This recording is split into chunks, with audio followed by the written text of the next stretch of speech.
আপনি কি মনে করেন মানুষ আপনাকে ভালোবাসে? একদমই না, কোনোভাবেই না।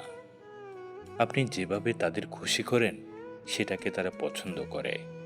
আপনি যে ওয়েতে তাদের ভালো রাখেন তা তারা পছন্দ করে। এর বাহিরে তাদের কাছে আপনি মূলত শূন্য সংখ্যার মতোই মানহীন কেউ।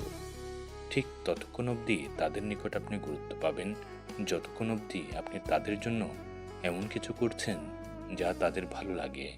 এবং একবার আপনি তাদের খুশি করার এসব চেষ্টা বন্ধ করে দিলে দেখবেন আপনি তাদের কাছে নিমিষেই অপরিচিত কেউ। অতঃপর আপনি কে?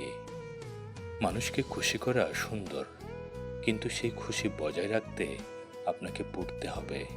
আপনার পুড়ে যাওয়া কারো চোখে পড়বে না। যা চোখে পড়বে তা হচ্ছে তাদের প্রয়োজনে আপনি নিজেকে পুড়ে ঠিক কতটা আলো জ্বালাতে পারছেন।